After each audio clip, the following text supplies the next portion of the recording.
Good evening, and welcome to Wells High FYI. I'm Tracy Dickerson. And I'm Michelle Boudreau. Top stories tonight, good news for Dodger fans, and Wells High sophomores selected to represent Wells at a youth festival. America will be inaugurating a new president this week, and when President-elect George Bush checks his mailbox, he'll be receiving a bunch of letters from Wells High government students. Government teacher Corey Thing's classes wrote to Bush to express their hopes, congratulations, and suggestions to him and his new administration. Thing has been assigning this project for 4 years now, and each time receiving a response. Last year, a record of President Reagan's taped radio speeches was sent to him. The students' letters were mailed out today, January 19th, a day before inauguration. Is there a new skill you've been wanting to learn, or a new hobby you're anxious to take up? The Wells-Ogunquit Adult Education Program just may have what you've been looking for. This is a new semester full of courses. One of the most popular courses available is Soups for the Winter. Have you never achieved the goal of obtaining a high school diploma? Well, now you may with the Adult Education High School Diploma classes. Courses range from typing to cooking to mechanics. If one of these interests you, get in touch with the adult office to register. Tracy? Can being a student involved in many activities and community affairs pay off? Well, it did for Tracy Claridge. Claridge has received the Hugh O'Brien Award, which is given annually to an involved and diligent student. The award is sponsored by the Ogunquit Women's Club. Claridge will attend a weekend seminar at St. Joseph's College, along with other recipients. One winner from each state will be chosen for a trip to Washington. Karen Lake had a chance to speak with Tracy Claridge about the award. Joining me is Tracy Claridge, who will soon be participating in the Hugh O'Brien Leadership Program, which will be held at St. Joseph's College. Tracy, how did you hear about the program? Well, first, Mr. Roach approached me about 2 months ago, and he told me I was chosen by the faculty, and it's an award granted on leadership. And what will you be doing while you're at St. Joe's? Well, it's a group of seminars where other sophomores join together, and we hear speakers that tell about leadership. And I understand that one student from each state will be selected to go to Washington, D.C. What do you think your chances are? Well, it's really hard to say, but there are about 200 students that apply to this, so my chances really aren't that good. But okay. Well, I wish you the best of luck. Thank you. This has been Karen Link with Tracy Claridge. On January 11th for students, but not for faculty, who were given a presentation on drug abuse by members of the York Hospital staff. Students were released early last Wednesday so that a team on drug abuse could present the staff with drug and alcohol information. The faculty listened to 2 lectures, saw a video presentation, and participated in small group discussions. Various teachers commented that the presentation made them more aware of how serious chemical dependency problems are. Principal Val-Jean Olin recently commented to Adam Zoyce on the program. Ms. Olin, last Wednesday, a group of people from York Hospital visited the high school and gave a presentation to the faculty. What was this presentation about?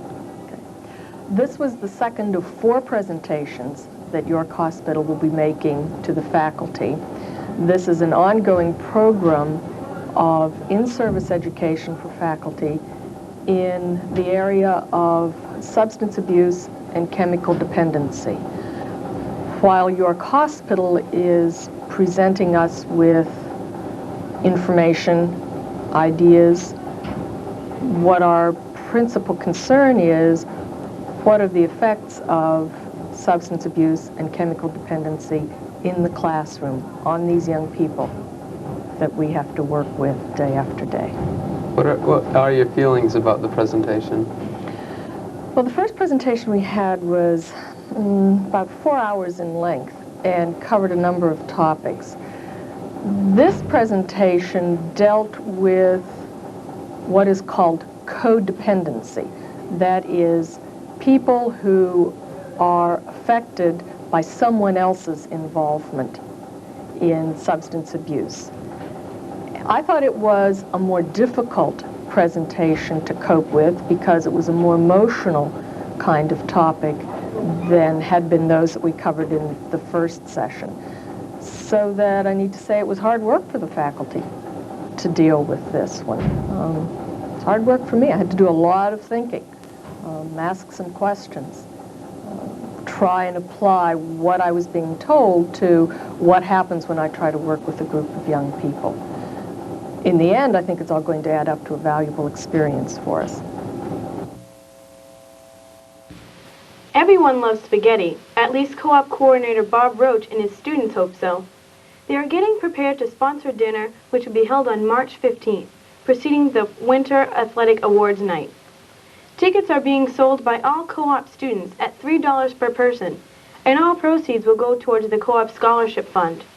All athletes and parents are encouraged to attend. A stay at the hospital isn't usually fun, especially if the reason for going is due to migraine headaches.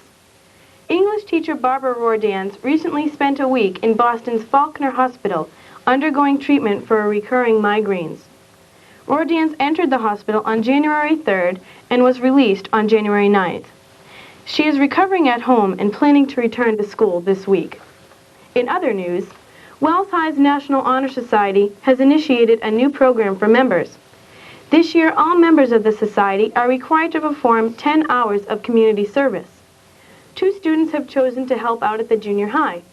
Junior Nicole Trincia and senior Erica Kane spend about an hour a week helping 6th grade teacher Sandy Duranzo. Right now, the students help by correcting papers and doing other chores, but they are planning to tutor in the future. We'll now go to Michael Gergley and Jason Cheek for this week's feature. For months now, students and faculty have had to deal with the noise of hammers and saws due to the construction of the newly built 3rd floor. And now that the construction has been completed, we thought we'd give you a look around this new addition.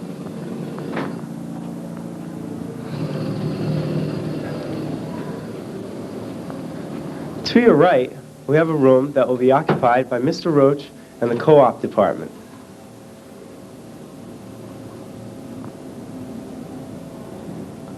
Further on down the hallway, we have a room which will act as the English department's office.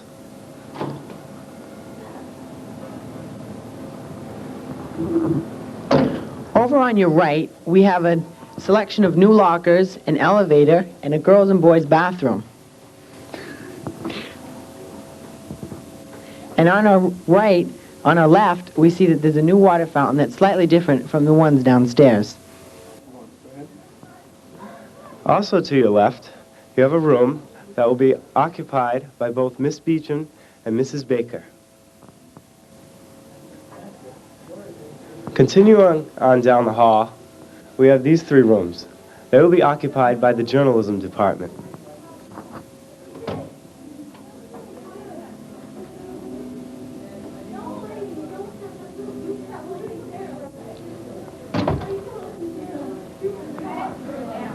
As you can see, the staff of the Wells Street Journal is busily working on this month's edition of the newspaper.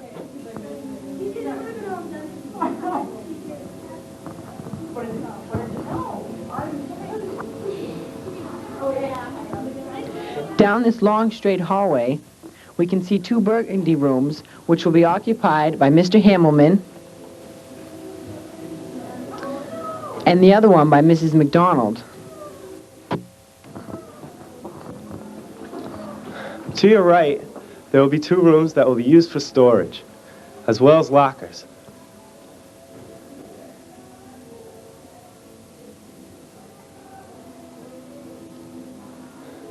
The last 2 rooms on the floor will be occupied by Mrs. Froling and Mr. Wydra. As you can see, the rooms are quite different than the square ones that are downstairs. This offers more space for the students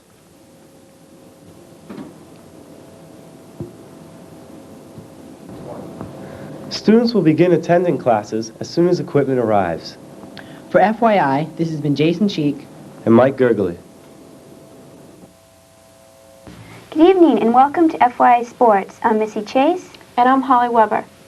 It took the worst Warriors quarter of the season for Cape Elizabeth to topple Wells last week.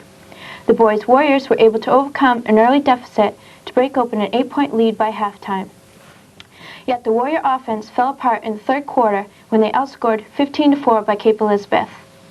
The 4 points were the fewest scored by Wells in a single quarter all season.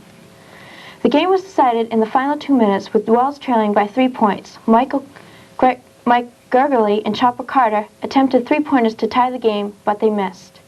Gergerly later had a chance to tie the game by rebounding a missed free throw, but time ran out on Wells and they suffered a 50-48 loss. In girls basketball, the Lady Warriors feasted on host Old Orchard Beach with a 58-47 victory, improving their record 7-2. Sue Stevens and Karen Link combined for 24 points in the first half to pull Wells away from the victory. Karen Link ended the contest with 13 points to lead Wells in scoring. Wells had a letdown Friday night against Cape Elizabeth and lost 68-38. Wells was then unable to hold the ball due to Cape's pressure defense, which caused Wells to turn the ball over 18 times. On Tuesday night, they came out strong, opening up a 33-24 halftime lead. Unfortunately for Wells, they were unable to hold as the visiting York Wildcats beat them 50-40.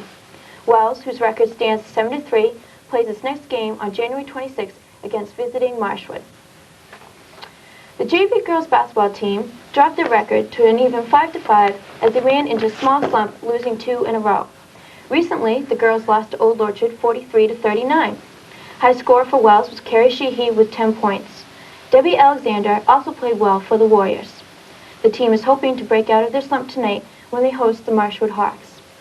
Meanwhile, the Warriors' wrestling record has taken an unfortunate twist when the team lost 3 meets in a row, only to break their cycle with a second-place finish and a tri-meet against Freiburg, who placed first, and Lisbon placed in third. The team competes this Saturday in a quad meet against Noble, Marshwood, and Biddeford at 1 o'clock at Wells. Missy? The Wells track teams are on a roll. Both the girls and the boys winter track team placed second in their meet last Saturday. The teams competed in a quad meet against Brunswick, Old Orchard Beach, and Mount Abram. Both Brunswick teams came in first, while Wells took second. 2 Wells players came home with first place. Seniors Nate Duford placed first in the 2-mile and second in the 1-mile, while junior runner Mike Bork placed first in the 1-mile and the 1,000. Holly McHale had a chance to talk to 2 track members, Lisa Osborne and Kyle Willett, about Track's Athletes of the Month.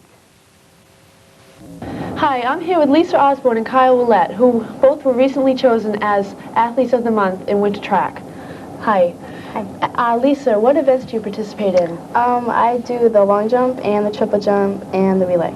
Kyle, what about you? What events do you participate in? Well, as with Lisa, I also do the long jump, the triple jump, and the relay, but I also do the 60-meter high hurdles.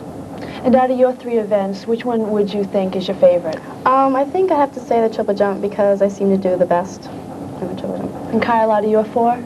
Myself, I'd pick the 60-meter hurdles. Now, you had a recent meet. How did you do in that? I didn't do as well as I hoped in the recent meet, but in the ones before that, I've done pretty good.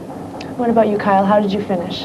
Well, I had 2 firsts in the relay and the hurdles, a second in the long jump, and a third in the triple jump. So it was a good day. That's good.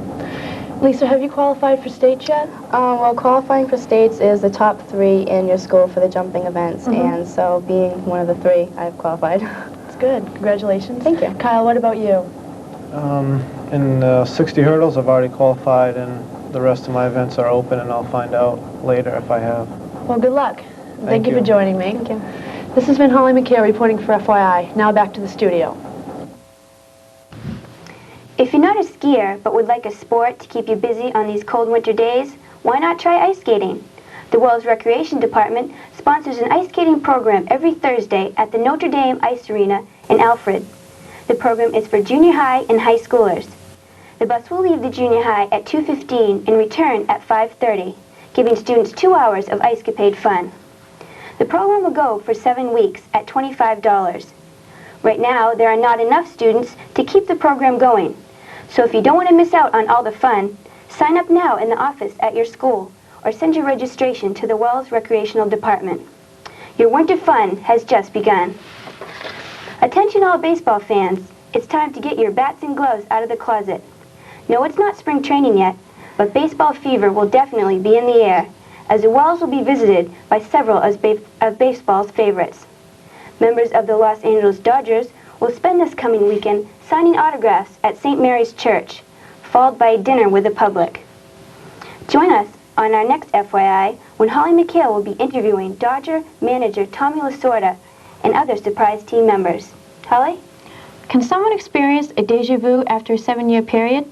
For the Cincinnati Bengals and the San Francisco 49ers, the answer is yes. These two teams won the top honors in their conference and had the chance to play for the National Football League Championship in Super Bowl 23. The Bengals and the 49ers also met in Super Bowl 16 when the 49ers won the championship by only a 5-point difference. In this year's Super Bowl, San Francisco is favored to win by 6 points. Karen Lake had a chance to speak with a few people about their thoughts on Super Bowl 23. Hi, this is Karen Link with a few die-hard football fans. I'm going to get their opinion on the upcoming game. Who do you think is going to win the Super Bowl? Oh, who's in it? Cincinnati. Is that Renee's playing? The 49ers, Well, why do you think they're going to win? because they have a great quarterback. Joe Namath. No, Joe Montana. Well, Kevin, what do you think about the spread? Don't be gross, Karen. And what's your prediction on the score? I think whoever scores the most points will win. Well, there you have it. Wells High's in-depth look at the big game. Now back to the studio. That's all for sports this week. We will now join Krista Ellis with this week's editorial. Having been at Wells High for 4 years now, I've experienced 4 first days of school, 623 days of school, give or take a few, 3 final exams, 3 different lockers, 18 textbooks, and 3 mid-years. Well, now I'm headed on to my 4th mid-year, and as much as the students, books, school, and lockers have changed, the lunacy of getting prepared for mid-years hasn't. For some reason, the word mid-year seems to strike fear into the hearts of most students, freshmen especially. I remember one freshman I knew who rewrote all her notes from 6 classes onto note cards to study by. She went through 5 packets of cards before she finished, and then only had 2 days to study. In her sophomore year, she began studying in November, and in her junior year, she relaxed a little and only reread her textbooks. Well, now it's her senior year, and she has only 5 classes, 2 books, and 4 days to prepare. Maybe I'll start tomorrow. I'm Krista Ellis for Wells High, FYI. The views and opinions expressed in this editorial do not necessarily reflect those of the Wells High staff or Wells High FYI. The class of 1989 has been busy preparing for a night they'll never forget, and the votes are in, and this year's party graduation will once again be a Winnipesaukee cruise. It will take place on the night of graduation, June 18th, and will last all night long, featuring games, movies, dancing, and a buffet. Project graduation will end with a breakfast held at the cafeteria at the high school. In other senior news, as the underclassmen wander happily around without a worry, Wells High seniors struggle with a long process of college applications. For seniors going on to college after high school, things have been mighty busy getting everything together to send out to the colleges of their choice. The guidance office has also been busy trying to get all of the students' transcripts and recommendation forms together so that the students are able to hear from the colleges as soon as possible. It's a long process, but with the help of teachers and the guidance office, students have been able to meet their deadlines. Michelle? Wells High has sprouted yet another production. David Rawson and Janet O'Donnell plan on producing a play which they hope to take to the One Act Festival in March. FYI correspondent Adam Zoyce caught up with Mr. Rawson to discuss this issue even further.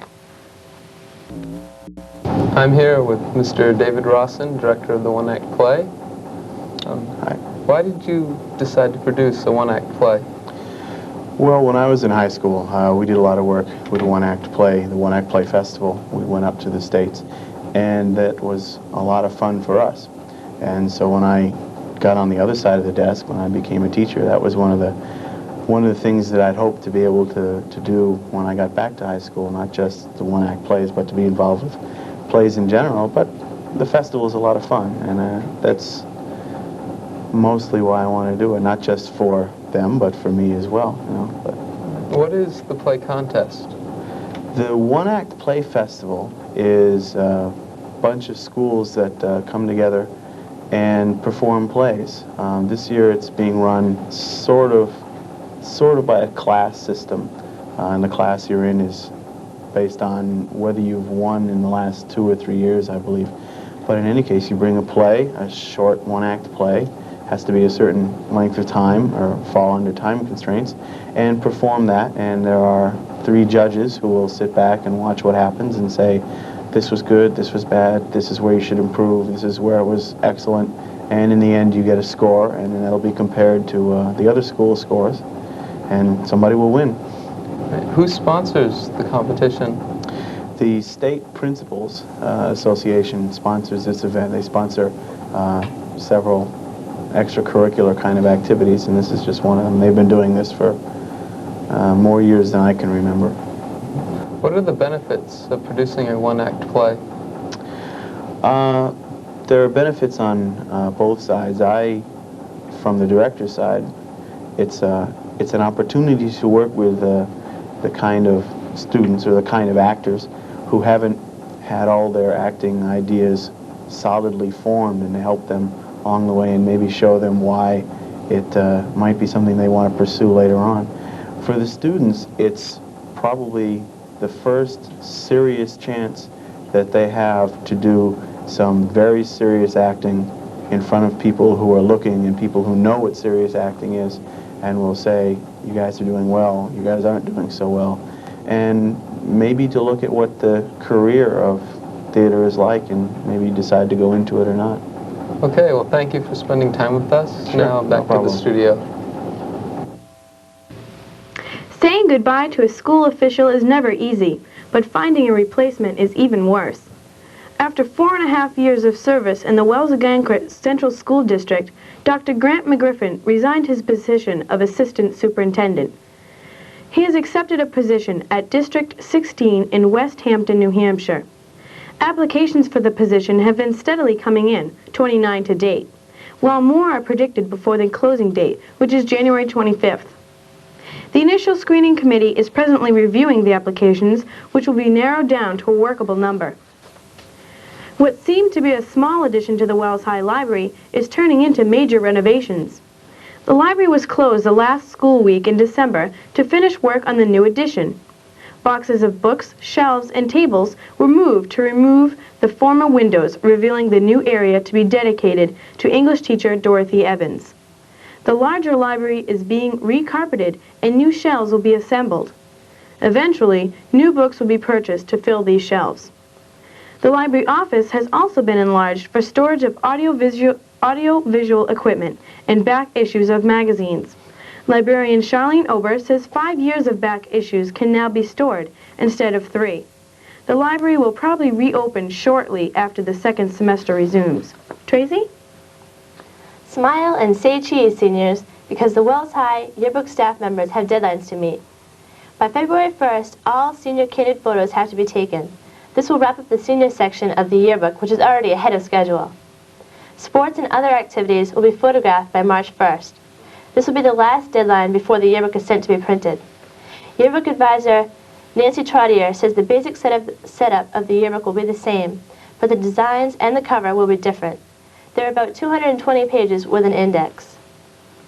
Last week on FYI, we reported that the Spanish class of Wells High School will be conducting an interview completely in Spanish. We will now go to that interview. Hola, me llamo Robin Punchard. Estoy aquí con Sarah Donahue. Fui al país de Ecuador el verano pasado. ¿Dónde está Ecuador? El Ecuador está en la costa oeste en Sudamérica, más o menos 3,000 miles de aquí. ¿Cómo es la India? La India está muy diferente en otras partes del país. En las playas la India está muy plano, pero en el centro del país hay muchas montañas, se llaman los Andes. ¿Cuáles de las comidas comen la gente más? La gente come mucho arroz y pan con queso y leche caliente con chocolate o café. Y a las fiestas la gente mucho más del tiempo. La gente come todo el cuerpo de los chanchos. Y también es popular la sopa de los pies de toros. ¿Qué piensas que la cosa es más fascinante allí? Me gustan los indios porque los de los indios son muy diferentes y ellos pueden hacer muchas cosas por mano. ¿Qué piensas tú sobre todo el viaje? Yo fui con mi hermana a Ecuador y queremos regresar a Ecuador otra vez el verano que está viniendo porque tuvimos un buen tiempo. Espero que pasa bien. Gracias. The following is a message from parents with cardiac kids. In every family, a baby's birth activates a galaxy of emotion: joy, excitement, tenderness, and anxiety. To be hit with the news of a heart defect shakes the balance of any family. Is not the heart the very source of life? Family and friends of cardiac children are welcome to share time together, to encourage each other to reach out to one another, offering support, friendship, and concern with friends who know they'll understand. Meetings will be held the last Tuesday of every month at the Wells Congregational Church from 7:30 to 9 p.m. Contact Patty Allen for more information at 646-7324. That's 646-7324. That's all we have for tonight. We'll be off next week because of midterm exams, but we'll see you on February 1st. I'm Tracy Dickerson. And I'm Michelle Boudreau.